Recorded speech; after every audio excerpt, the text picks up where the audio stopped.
সুন্দর মাতাম হচ্ছে, আমার মনে হচ্ছে আমি কি একটা গড়াগড়ি দেই, কিন্তু আমার ওই যে মোটা পৈতেটা আমারে বাধা দিচ্ছে, এই তুই ব্রাহ্মণের ছেলে না, আর ওরা শূদ্র, ওদের পায়ের ধুলি তুই নিবি কেন? তখন আমি আমার বিবেকের কাছে জিজ্ঞেস করলাম, বিবেক বন্ধু তুমি আমাকে আজকে ঠিক বিচার করে রায় দাও, এই সুতোর দাম বেশি না ভক্তের চরণ ধুলির দাম বেশি, তুমি আমাকে জবাব দাও। তখন বিবেক বন্ধু আমাকে জবাব দিচ্ছে, অপারি জানো না ভাগবতে এই রাধারানীর চরণ ধুলি মাথায় নিয়েছিল কৃষ্ণ বনমালী।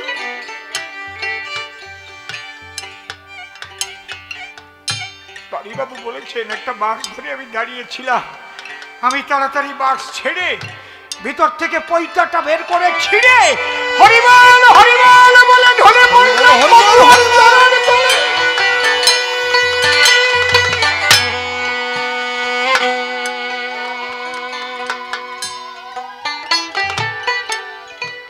আপনি অনেক জায়গায় আঘাত করে অনেক রকমের প্রশ্ন করেছেন, উত্থাপন। একটা কথা বললেন তাই আপনার মুখে শুনতে পাই যে যিনি দস্যু রত্নাকর ছিলেন তখন তিনি নারদ ব্রহ্মার কৃপা পেল, মরা মরা জপে বাল্মীকি হলো, 60,000 বছর করিয়া সাধন, তাই তো? সে লিখল রামায়ণে দিল লিখে, তাই গ্রহণ করল এ ভূলোকে জগতের লোকে। আমা তাকায় তাকায় থাকেন আমার দিকে, আপনারা কেন আন কথা করেন আলাপন? কারণ আজকের যে কথা বলে যাচ্ছি আমি সভা তলে, কথাগুলো ভালো করে গিলে যদি হজম করতে পারে কোনো জন, অন্তর দিয়ে দেখেন ভেবে ভবিষ্যতে আপনার শরীরে ওটা ক্রিয়া হবে এবং বিশুদ্ধতায় পরিপূর্ণ হবে আপনার মন। ও আলোচনা করে যায় দস্যু রত্নাকর বাল্মীকি হয় সাধনার দ্বারায়, রামায়ণ সে করিল লিখন, সে একজন সাধারণ মানুষ নয়। আবার কৃষ্ণলীলা লিখে দেয় কৃষ্ণ দ্বৈপায়ন, বলে গেছে বেদব্যাস মহামানব ছিল, সে বলেছে সভাপাস। আবার কৃষ্ণদাস কবিরাজের কথাও করেছে বর্ণন। এরা কেউ তো, আর তারক গোসাই নাকি সাধারণ ছিল বসুধায়, সে একখানা হরিলীলামৃত লিখে দেয়, তাতেই মানতে হবে হরি ভগবান স্বয়ং ব্রহ্ম সনাতন। আচ্ছা আমার কাছে বলো দেখি, তারক সরকারের এমন শক্তি ছিলটা কি? একটা দিল বই লিখি, তাই নিয়ে তুমি একেবারে আমেরিকায় করিলে গমন। তাহলে শোনো, এই ঘটনাটা আগে শোনো। আমার নাম তুষার চট্টোপাধ্যায়, আগে দিয়েছি পরিচয়। আমার বাবার নাম নয়নাঞ্জন চট্টোপাধ্যায়, আর আমার ঠাকুর দাদার নাম দুর্গাচরণ চট্টোপাধ্যায়। এক অপূর্ব অলৌকিক অধ্যায়। বরুণবাবু মন দিয়ে আপনি করিবেন শ্রবণ। আমার ঠাকুর দাদা যিনি, একবার বাড়িতে বৈষ্ণব অপরাধ কাটার তরে ওই পণ্ডিত ব্রাহ্মণদের কথা অনুসারে সপ্তদিবারাত্র ভাগবত পাঠের করল আয়োজন। সপ্তদিবস ধরে আমাদেরই ঘরে সপ্তদিবস ধরে এলো কয়জন? পণ্ডিত 12 জন। নবদ্বীপ থেকে পণ্ডিত এলো, 2 ঘন্টা করে পাঠ করতেছিল। তাহলে আমাদেরই বাড়ির পাশেই বাড়ি ওই যে তারক মহাত্মন, সে কবিগান গেয়ে বেড়ায়। ভাগবত পাঠের কথা শুনে আনন্দ জাগলো মনে। ওই ভাগবত পাঠ শোনার কারণে তারক গোসাই এলেন সেই জায়গায়। কিন্তু আপনাদের আছে জানা, আগে নিম্ন বর্ণ হলে বসে শোনেন জ্ঞানী দলে, ওই ব্রাহ্মণ বাড়ির একেবারে গোপন প্রকোষ্ঠে ঢোকার তার অধিকার ছিল না। তাই তারক সরকার একটা বস্তা হাতে নিয়ে একটু দূরে গিয়া শুনতেছিলেন ভাগবতের আলোচনা। যখন ওই ভাগবত পড়ে তারক সরকার আনন্দ বাড়ে, যখন শ্লোকগুলো করে উচ্চারণ, কিন্তু জায়গায় জায়গায় শ্লোকের যা ব্যাখ্যা করে তারক সরকার তখন আরুও জুল দেয় মাথার পরে, হয়ে যায় না? জানা মানুষ যদি হয় তাহলে ভুল যদি শোনা যায় তাহলে না বলে পারা যায়? ছোট একটা কথা মনে পড়ে গেছে, এইটাকে কইয়ে নেই, দাঁড়াও। এক পরামানিকের দ্বারে একজন গেছে দাড়ি কাটার জন্য।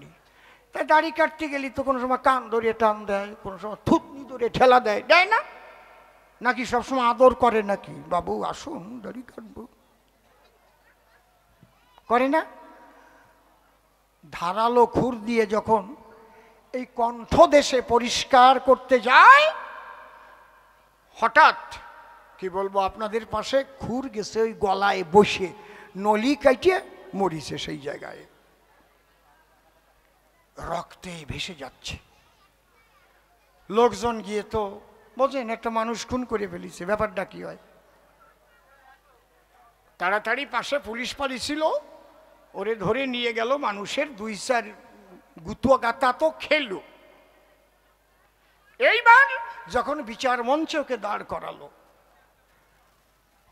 ও বলছে, মহামান্য আদালত, আমার একটা অভিমত, মাই লর্ড, আমার কি 2-4 কথা বলার এখানে অধিকার আছে? অবশ্যই আছে। আপনি বিশ্বাস করে মানুষ দাড়ি কাটবার জন্য গেছে আপনার ধারে, আপনি ফেলেছেন খুর দিয়ে মানুষ মেরে, কেন করলেন? কয়, স্যার এটা একটু বাড়াও। কি? আমি যখন দাড়ি কাটতেছিলাম পাশেই একটা হচ্ছিল সঙ্গীত অনুষ্ঠান, সেখানে রাগ আলাপ হচ্ছিল, বড় কোনো ওস্তাদ তারা এসছিল। কি রাগ? ইমন। বলি আপনার পুরো ভাগে ইমন রাগে করি মা লাগে। এই যে সারে গামা পাধা নিসা, সারে গামা পাধা নিসা, সারে গামা পাধা নিসা, সুর হচ্ছে 7টা।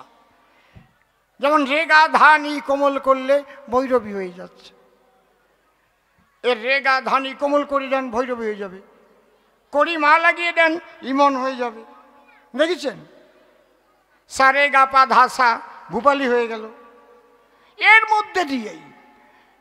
কিন্তু কি বলবো আপনার ধারে আমি খুব মন দিয়ে একনিবিষ্ট হয়েছিলাম ওই রাগ আলাপের ভিতরে, আনন্দময় অবস্থায় পরিপূর্ণ হয়েছিল আমার মন। মাই লর্ড, বলি আপনার কাছে, যখন করিমার জায়গায় শুদ্ধ মা লাগিয়ে দিয়ে রাগটাকে নষ্ট করে ফেলেছে, তখন আমি ওই হাতে ও চাপ পড়িয়ে গেছে, খুর বসিয়ে খুন হয়ে গেছে, আমার দোষ না। হাকিম বলল, এই বিচার এভাবে হবে না।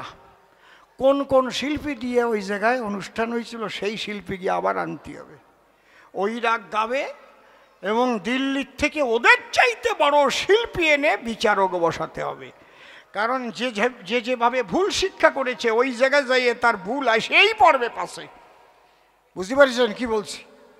বাংলাদেশে আজকাল কিছু কিছু সরকার হয়েছে, আমার ক্যাসেট শুনে শিখিছে, বুঝতে পারছেন? আমি মাঝে মাঝে কই না, আসতে ওনার দলের সব কয়েকজন বাইরে চলে গেছে, ওই জায়গায় আমার আসতে ক আছে কেউ নাই, আসতে এমনি এমনি আসতে হয়ে গেছে, মানে এইরকম মুখস্থই করেছে, একজনও আসরে নাই দলের লোক, কয় আসতে। এইরকম এটা কয় অভ্যাস যোগ, অভ্যাসে ন তু কৌন্তে ও বৈরাগে ন চগৃচ্ছতে, বুঝতে পারছেন? এর কয় অভ্যাস হয়ে গেছে আর কি, এমন মুখস্থ করেছে। হাকিম সাহেব চিন্তা করে, তাই ওই শিল্পী যদি ওখানে ভুল করে থাকে তাহলে ওর ভুল শিক্ষা হয়েছে, তাতে কোনো অসুবিধা নাই। এইবার যখন আবার করলো সেই সঙ্গীত অনুষ্ঠানের আয়োজন, আমি বলি সভা পাশে দিল্লি থেকে তখন আরো বড় ধরনের পণ্ডিত নিয়ে এসে তাদের বসার দিয়েছে আসন, বুঝেছেন? আর একটা কচি কলা গাছরে বানাইছে আর কি, দাড়ি কাটতেছে আর কি, উনি খুর দিয়া, তুমি করো দাড়ি কাটো, পুনর্নির্মাণ হচ্ছে আর কি, কচি কলার পুনর্নির্মাণ। ঠিক ওই লোক গাঁথি গাঁথি ওই জায়গায় যাইয়েই করিমার জায়গা শুদ্ধ মা লাগাই দিছে। দিল্লি কয় যেই কইছে ওই কলা, ওই যে কচি কলা কাটিয়ে গেছে। হাকিমও আছে সেখানে, বলছে বিচার শেষ, তুমি বেকসুর খালাস। বুঝতে পারছেন কি বলছি? জানা মানুষ যদি ভুল কোনো কিছু শুনতে পায় তাহলে সে চুপ করে থাকতে পারে সেই জায়গায়। কি কি তুই কি কইস? কই মোটেও না, আমার কপালে তো তাও জোটেও না। এইবার কি হলো, আজকে কি একটু গরম বেশি পড়লো নাকি? না বেশি পড়ুক, বৃষ্টি যেন না হয়, পরে বৃষ্টিও হোক গিয়ে আমার গানের পরে, গানের পরে নামুক গিয়ে আমাকে আপত্তি নাই। যতক্ষণ আমরা গান গাই ততক্ষণ বৃষ্টির দরকার নাই। কি গামের জল নিয়েই ভাসিয়ে যায়, তাতে কোনো আপত্তি নাই। এইবার আমার দাদু ভাই বৈষ্ণব অপরাধ করেছিল বলে বসে শোনেন জ্ঞানী দলে 12 জন পণ্ডিত বর্গ এনে ভাগবত পাঠের আয়োজন করলো। তাই রাত্রি দিবা ভরে সপ্ত দিবস ভাগবত পাঠ করে। আর তারক গোসাই একটু দূরে বাড়ির থেকে আনা একটা বস্তার পরে নিয়ে আসেন, ওই ভাগবত পাঠ শোনে আর শ্লোকগুলো শুনে আনন্দ পায় মনে, কিন্তু যখন ভুল ব্যাখ্যা হয় তখন আলিও জুল দেয়।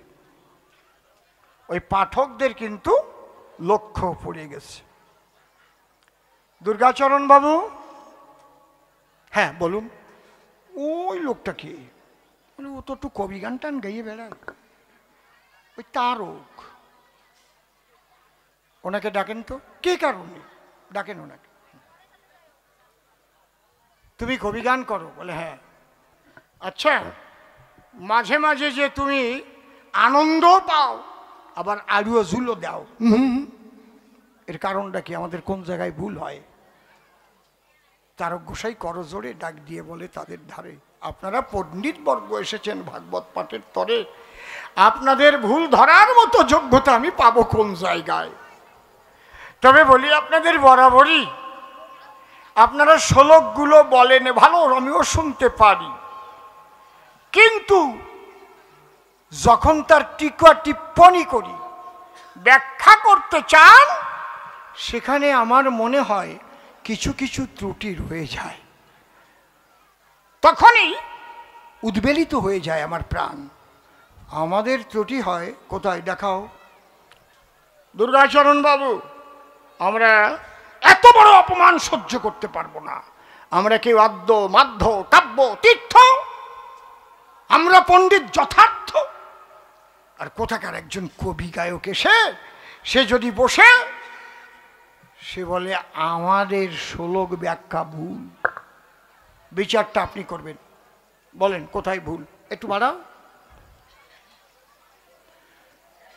তারক গোসাই ডাক দিয়ে বলে তখন তাদের ঠাই অত্যন্ত নমনীয়তা কমনীয়তা নিয়ে, দু চোখ জিয়ে জল ধরে, বল হরি বল বলে অধরে, বলে তাহলে আপনারা থাকেন ভাগবত খানা ধরে।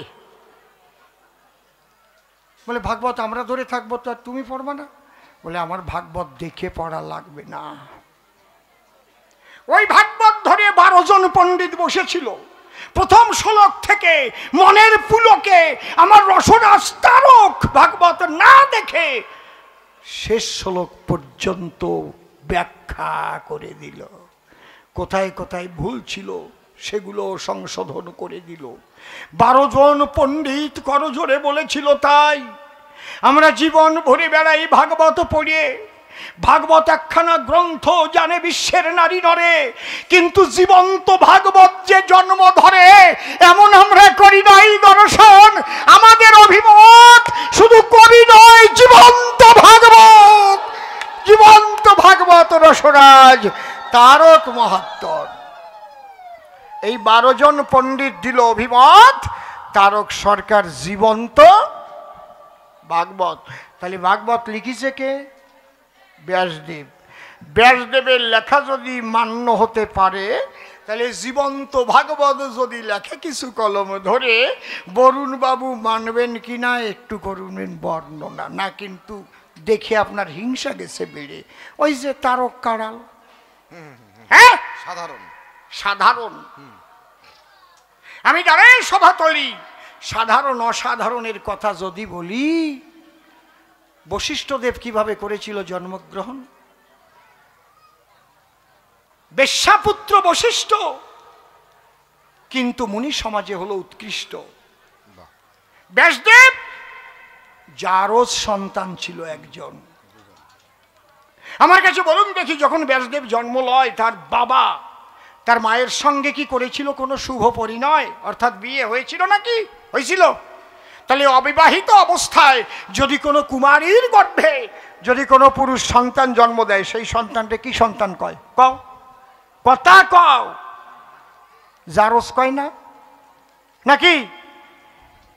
আমি এই কথা বলতেছি কাব্যবাসরে, আমার ব্যাসদেবকে ছোট করবার তরে তা কভু নয়। আমি এই কথা বলতে চাই, জন্ম হোক যথাতথা, কর্ম চাই ভালো, কর্মের দ্বারায় জলে জীবের অভ্যন্তরীণ আলো, এইটা বোঝা চাই।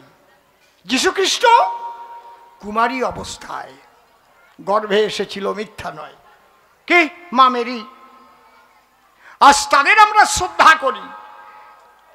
তাহলে বরুণ বাবু, আপনি বললেন পাণ্ডিত্যে আপনি কাবু। পাণ্ডিত্য দিয়ে কখনো ঈশ্বর তত্ত্ব বোঝা সাধ্য নয়। ঈশ্বর তত্ত্ব বুঝতে গেলে আসুন যাই আমরা ভক্ত ভক্তার চরণ তলে। যদি সেখানে গিয়ে কিঞ্চিৎ ভক্তি মেলে, তাহলে সেই ভক্তি সম্পদের দ্বারাই ঈশ্বর তত্ত্ব লাভ করা যায়। তাহলে আমাদের বাড়িতে যে হয়েছিল ভাগবত অধ্যয়ন, যে কারণে এসেছিল তারক মহাত্মন, 12 জন পণ্ডিত বর্গ তারা দিয়েছিল অভিমত, আজ থেকে নাম হলো তারক ভাগবত। আপনি বলেছেন না যে মতুয়াদের যদি অকামনা প্রেম ভক্তি হয়, তাহলে কামনা সাগর কিসের দায়? যিনি কামনা সাগর কেটেছিলেন জানেন কি তার পরিচয়?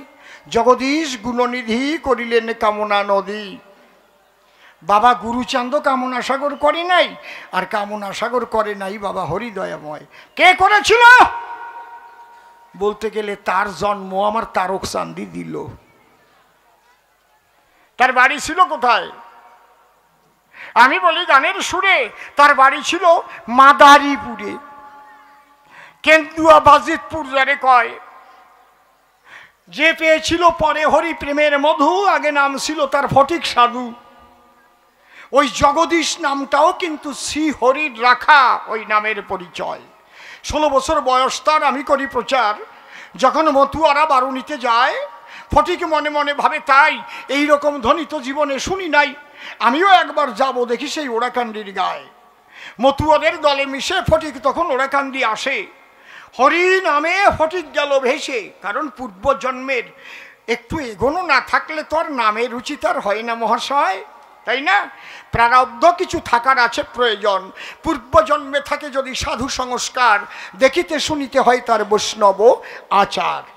ফটিক যখন বারুণীতে গেল, বারুণীতে গিয়ে ওই মাতাম খোলায় মাতাম দিচ্ছিল। মাতাম দিতে দিতে ফটিক বাহ্যজ্ঞান শূন্য হয়ে যায়। কিন্তু কি ভাবনা ভেবে ভেবে বাহ্যজ্ঞান শূন্য হয়েছিল ভবে, এইটা আগে একটু বলার বিষয়। ফটিক মনে মনে ভাবে তাই এমন সুন্দর পরিবেশ জীবনে আমি কোথাও পাই নাই, কিন্তু এই হরিনাম যিনি করেছেন বিতরণ, তিনি নাকি হরি ব্রহ্ম সনাতন। হায় রে হায়, আমার মানব জীবনে বৃথা যায়, আমি সেই হরিকে কি কোনোদিন করতে পারবো না দর্শন? ওই হরিবল বলে আর মনে গেছে হরিচাঁদের চরণ তলে। এই হরির ভাবনা ভাবিতে ভাবিতে দিলে যখন ওই ফটিকের বহির জ্ঞান যখন বন্ধ হয়ে যায়, তখন অন্তর্শুদ্ধিতে গেল। ফটিক সেখানে পড়িয়েছিল। এমন সময় স্বয়ং হরি এসে হাত দেয়। কি বলবো আপনাদের ধারে, ডাক দিল জগদীশ বলে তারে। জগদীশ উঠে টাকা তো এবারে, দেখ তো তুই ডাকিস যারা ছায়, মেলে দেখ দুটো আখি, আমি সেই নাকি। ওই জগদীশ এক পলক তাকায়ে দেখতে পায়, হায় হায় ওরে, যে রূপে মগ্ন হলো আমার মন, এই তো সেই হরি পরশমণি পরম ধন। হরি বল হরি বল। ওই এক পলক মাত্র করিল দর্শন, জগদীশ দেখে তাই আর হরিচাঁদ নাই। এই সময় হলো গুরুচাঁদের আগমন। তখন জগদীশ কান্না করে। গুরুচাঁদ তাকে ধরে, তারক গোসাই ওড়াকান দিতেছিল তখন। গুরুচাঁদ ডাক দিয়ে কয়, অতারক কি? এই ছেলেটারে দিলাম তোমার আশ্রয়, তুমি এরে নিয়ে যাও। যাও। বসে শোনেন জ্ঞানী দল সেই ফটিক অর্থাৎ জগদীশ তাকে তারক গোসাইয়ের হাতে দিল। তারক গোসাই বলেছিল, আমার কথা যদি মান্য করতে পারো সুনিশ্চয়, অন্তরে দেখো ভেবে 12 বৎসর মুখ বন্ধ করে থাকতে হবে, তাহলে তুমি হরি দর্শন পাবে, মিথ্যা নয়। ওই 12টা বছর মৌনব্রত পালন করে ওই ফটিক ছিল তারকের দ্বারে। তুমি কি চিন্তা করো আমার তারকেরে? হ্যাঁ, আমার ফটিক ওই তারকের কাছে থেকেই ফটিক মানুষ হয়। বসে শোনেন জ্ঞানী দল, অবশেষে তারকের আদেশে ওই ফটিক ওরাকান্দি এসে তখন গুরু চাঁদের নিল আশ্রয়। কি কাজ? ওই বাড়িঘর পরিষ্কার করার কাজ। কিন্তু হরিচাঁদ ঠাকুর যখন চলে গিয়েছিল, যাবার পরে মাঝে মাঝে ওই গভীর রাত্রিতে হরি ঠাকুর আসতো গুরুচাঁদের ধারে। বাপ বেটা দুজন এক খাটের পরে হতো আলাপন। দেহ ধরে তখন হরিচাঁদ নাই। জগদীশ থাকে কোন জায়গায়? গুরুচাঁদের ঘরের দরজায়। রাত্রি আর কোনো জায়গা শয় না। গুরুচাঁদ দরজা দিয়ে শয়, আর যে জায়গাতে বের হয় প্রথম পাউডার যে জায়গা ফেলায় ওই জায়গা মাথা দিয়ে জগদীশ রাত কাটায়। কিন্তু চুপ চুপ করে শুনতে পারে একা গুরুচাঁদ খাটের পরে, কিন্তু মাঝে মাঝে কার সঙ্গে যেন কথাবার্তা শোনা যায়। জগদীশ মনে মনে ভাবলো, তাই এই গুরু রহস্য আমার ভেদ করা চাই। অন্তরে আবার আছে, ভাবো আজকে আমি ওই খাটের তলায় গিয়ে চুপ করে পলায় থাকবো, দেখি কে আসে। ওই খাটের তলায় জগদীশ লুকাইছিল। তখন রাত্রিবেলায় বাবা হরিচাঁদ ডেকে কয়, গুরুচাঁদ, কি? আমার তো যাবার ইচ্ছা হয়, কিন্তু তোর খাটের তলায় যে চোর শুয়ে রয়। কোন চোর? বাবা, ও তো অন্য কোনো চুরি করতে আসে না এই জায়গায়। বাবা তুমি এসো, আজকে বসো, তোমার জগদীশকে তুমি করুণার ঝর্ণা ধারায় স্নাত করো, তোমার চরণে আমার অভিপ্রায়। হরি ঠাকুর তখন নেমে এলো, জগদীশকে হাত ধরে টেনে উপরে তুলল। হরিচাঁদ গুরুচাঁদ জগদীশের মধুর মিলন। বরুণ বাবু শোনেন, ওই যে জগদীশ পাগল হলো, জগদীশের ভিতরে একটা আকাঙ্ক্ষা জাগলো, কি? কেন্দ্রীয় বাজিতপুরে 12নি মিলাবে। গুরুচাঁদ করে মানা, জগদীশ বাধাটা মিলাতে যাইয়ে না, 12নি একটাই থাক। তা তুমি একটা জিনিস করিয়ে থুয়ে যাও, ওর মধ্যে দিয়ে তুমি বাইচে থাকবা। আমার বাবা যে অহৈতুকী অকামনা রাগাত্মিকা বেদাতীত প্রেম দিতে এসেছে জগতে, এই প্রেম সবাই তো বোঝা সম্ভব নয়। তুমি কথা লবা, একটা কামনা সাগর কাটিয়ে রেখে যাবা। অন্তত মানুষ কামনা নিয়ে যাতে আসে এই জায়গায়। কয় তাতে কি হবে? কয় চৈতন্য চরিতামৃত পড়ো নাই? কাম লাগি কৃষ্ণ ভজে পায় কৃষ্ণ রসে, কাম ছাড়ি দাস হইতে হয় অভিলাষে। এই মায়া ফাঁসে বন্দি যারা, যে কোনো একটা কামনা পূর্ণ করতে চায় তারা। কারো ছেলের চাকরি হয় না, তার ভিতরে জাগে কামনা। দেখো না, গিয়ে তখন ওই কোনো জায়গায় যদি কীর্তন হয়, সেখানে গিয়ে কামনা করে, যদি আমার ছেলের চাকরি হয়, মনে আছে ভাবো আমি আগামী বছর 10,000 টাকা দেব। আছে না? বলে হ্যাঁ। কারো সন্তানাদি হয় না, মোটে পড়িয়ে গেছে, সংকটে কত ব্যথা চিত্ত বটে, সেও গিয়ে ভক্তের নিকটে গোবিন্দের নিকটে কান্নাকাটি করে কামনা করে আর সুনিশ্চয়। তাই ধরো আমার কথা, ধরো তুমি একটা কামনা সাগর তৈরি করো, ওই কামনা সাগরে স্নান করলে যাতে মানুষের মনস্কামনা পূর্ণ হয়। এই গুরুচাঁদের আদেশ মতে জগদীশ গোসাই এক রাত্রিতে কোদাল হাতে, এক রাত্রিতে, কামনা সাগর 2-3 দিন লাগে নাই, 1 মাসও লাগে নাই কাটিতে, এক রাত্রিতে জগদীশ গোসাই ওই কামনা সাগর করেছিল খনন, এক রাত্রিতে। তাহলে তারক গোসাইয়ের কাছে কোন শক্তি পেল? যে শক্তির দ্বারায় হরি গুরুচাঁদের দর্শন হলো, যে শক্তির দ্বারায় এক রাত্রিতে কামনা সাগর তৈরি করল। গুরুচাঁদ ডেকে কয়, এই কামনা সাগরে স্নান করে যদি জীবের কামনা পূর্ণ হয়, হয়তো কামনা করবে আমার একটা সন্তান যদি হয় তাহলে আমি 7 দলের মহোৎসব দেব।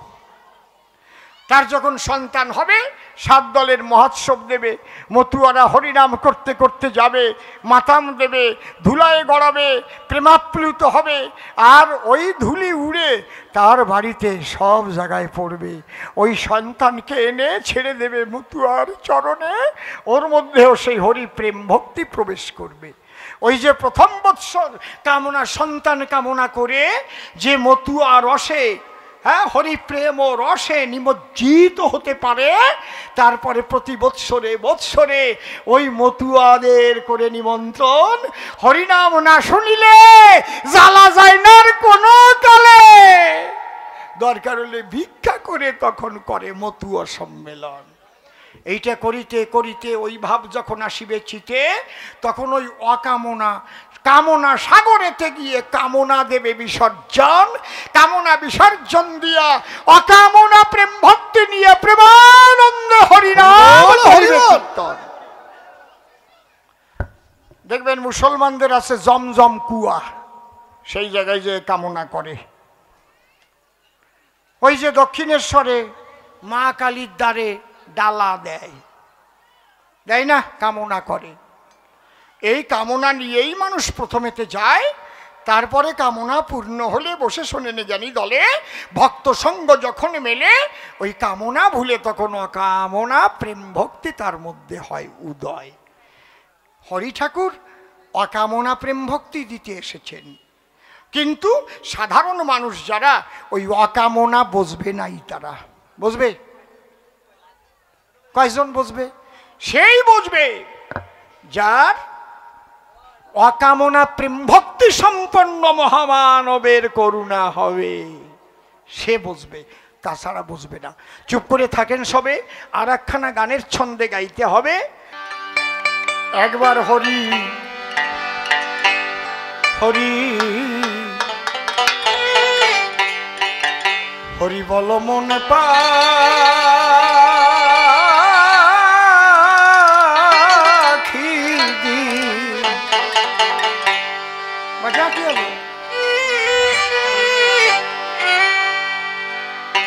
বয়ে যায় একবার হরি বলো মনে বয়ে যায়।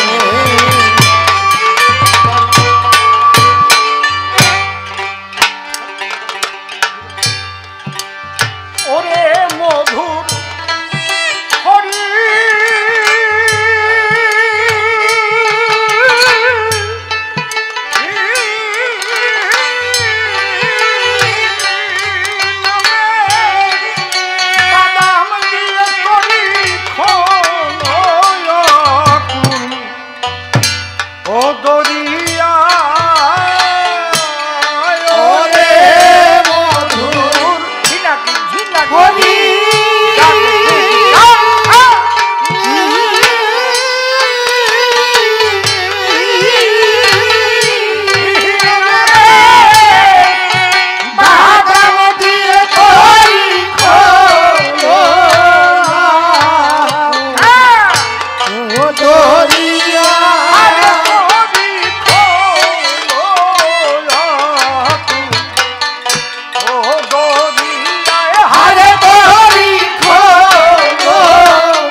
একটা মারাত্মক প্রশ্ন করেছি,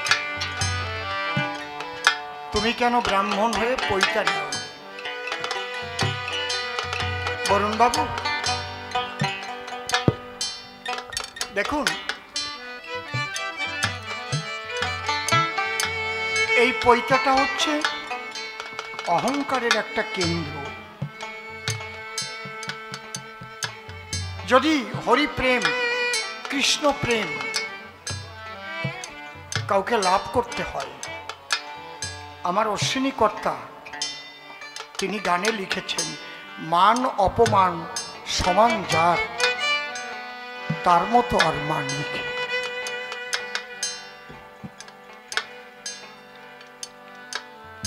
পৈতাটা গলায় থাকলে সেই মান অপমান সমান ভাব জাগ্রত হয় না। আমি একটা উচ্চ কুলের সন্তান, এই বোধটা জাগ্রত থাকে সবসময়। যতক্ষণ কুলের বাঁধন না খোলে ততক্ষণ তার হরি প্রেম ও সুধা, কৃষ্ণ প্রেম ও সুধা লাভ হতে পারে না।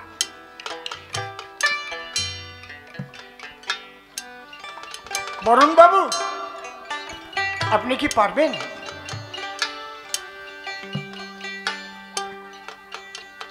যাকে দলিত, পতিত, লাঞ্ছিত, বঞ্চিত বলা হয়, শূদ্র, নুচি, মেথর, চণ্ডাল যাদের বলা হয়, আপনি পারবেন তাদের চরণ থেকে ধুলি টেনে নিতে? পারবেন? বলুন। পারবেন না। কেন পারবেন না? আপনার ওই 9 গুণ শুধু আপনাকে বাধা দেবে। আপনি ব্রাহ্মণ সন্তান,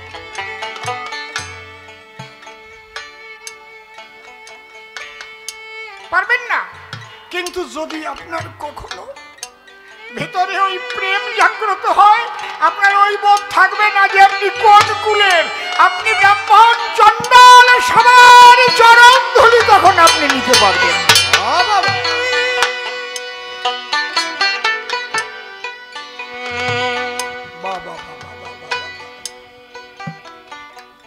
আশির মালা কে দেয়? বলে এটা শান্তি মা প্রথম দিয়েছিল। যারা ঠাকুরের বাণী পালন করে চলতো, শান্তি মা তাদের গলায় মালা দিত। বলে তাহলে শান্তি মা যেদিন নেবে পারিস দেবে, সেই দিন পারি মালা নেবে। ওই বস্তা পেতে পটারু নদীর কূলে বসে গেল। এই মতুয়ারা নিয়ে নিয়ে খাবার দিতে লাগলো। 14টা বছর ওই নদীর পাড়ে বসেছিল। কি নাম তার? বিজয় বাড়ি। 14টা বছর পরে একদিন ব্রহ্ম মুহূর্তে অতি ভরে ভরে মা শান্তি দেবী এক হাতে খাদ্যের থালা ধরে আর এক হাতে মালা নিয়ে বাড়ির কাছে হইল উদয়। হরি বল, হরি বল।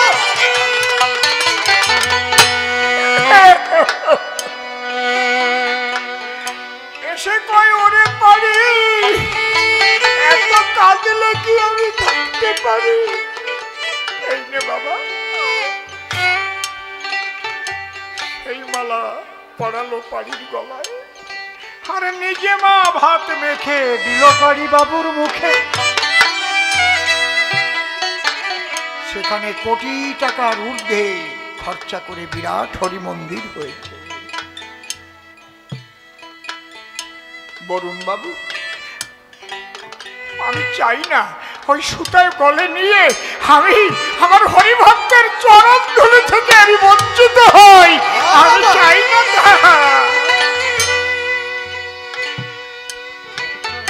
এই জন্যে আমি আর ওই পরীক্ষা ধারণ করিনি।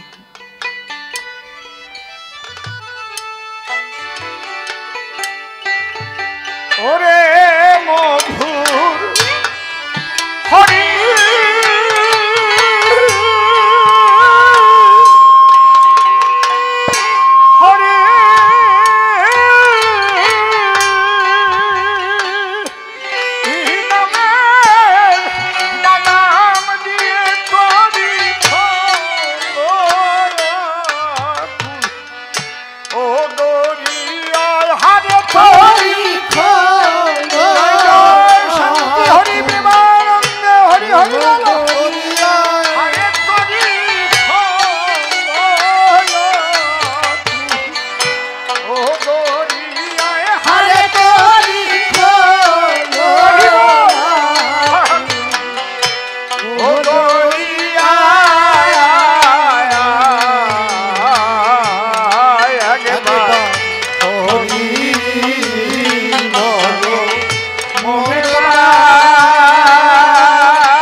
মহানন্দ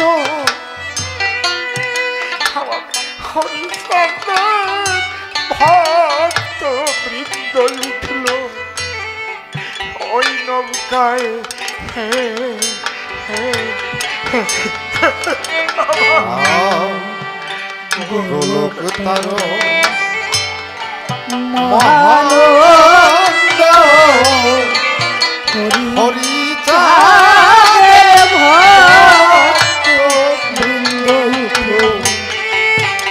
ওই নৌকায়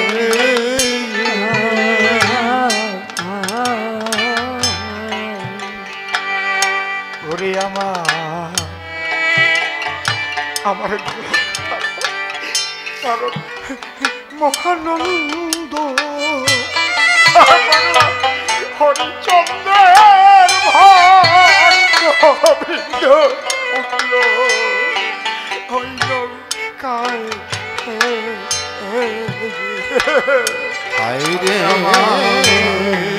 জয় জয় শান্তি হরি হরি হরি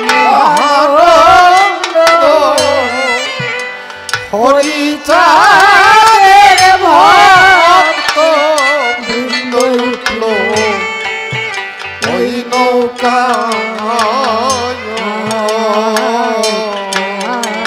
তারা এই ভব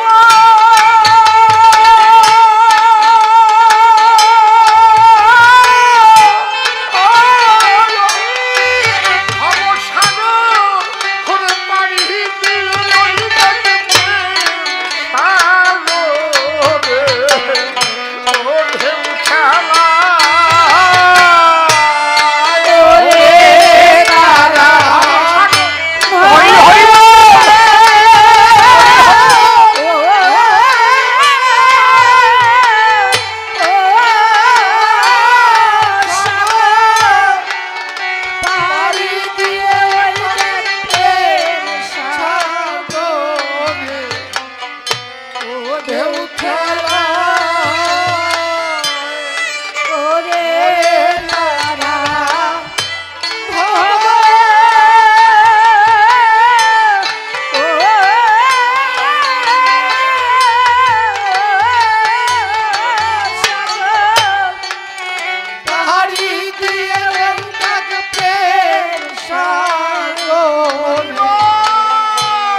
হরি বল।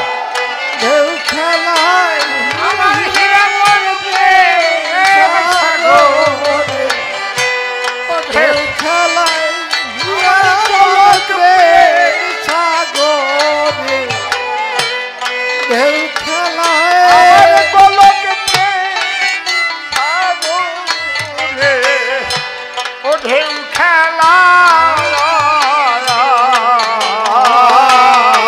একবার হরি জয় জয় হরিচাঁদ গুরুচাঁদ তারকচাঁদ হীরামন অশ্বিনী গোপাল চাঁদ প্রেমানন্দে হরি হরি বলো। বয়ে ওরে একবার হরি বলো মনে মনে পাখি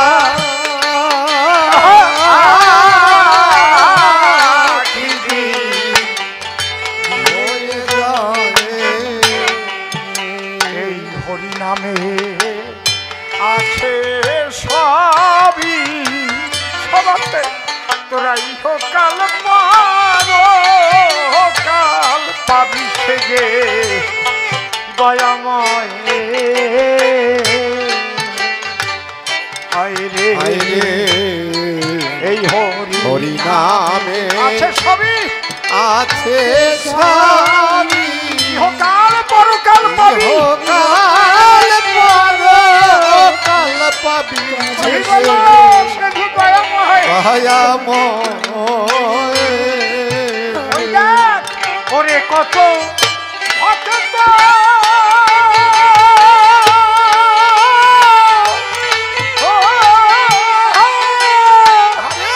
ও গেল মুক্ত হয়ে অধম তুই তারা ওরে কত জয় জয় ভক্তের আনন্দ হরি হরি বল।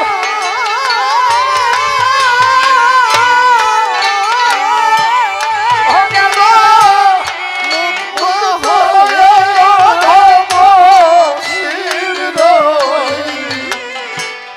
কারা ছায় ওরে কত ভক্ত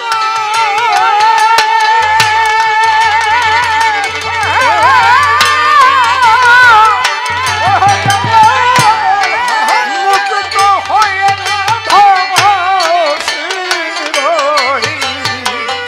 ও কারা সায় ওরে কত হরি বলো।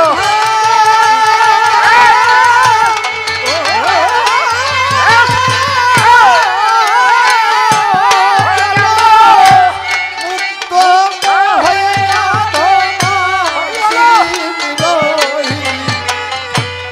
কারা আরে অধম শির রইলি, ও কারা সায় অধম শির রইলি। হরি হরি বল। কারা ছায় এই ওরে কত আনন্দ।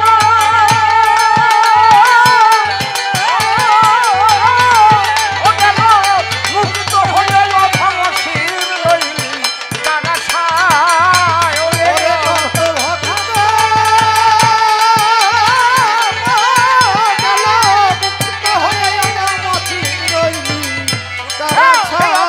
শির রইলি, কারা সায় অধম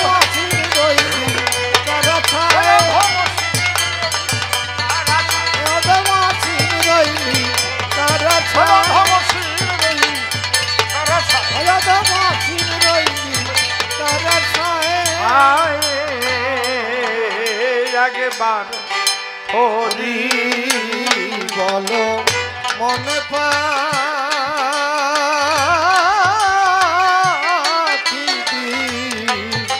বয়ে যায়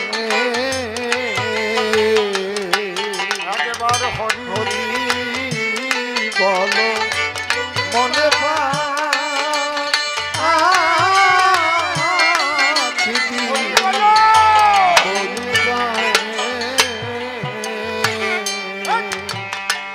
আজ নিত্যানন্দের বাড়ি নহে, এই জন্য ওরা খান্দি খায়।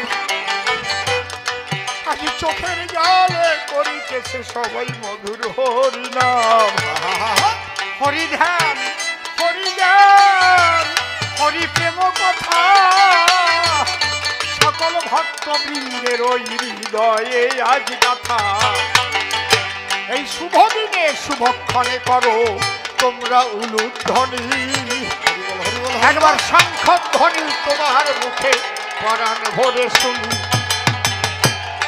এমন দিন আর কবে হবে যেন জন্মে জন্মে পাই, তোমার কাছে নিবেদন রইল ওরে ভাই নিতাই।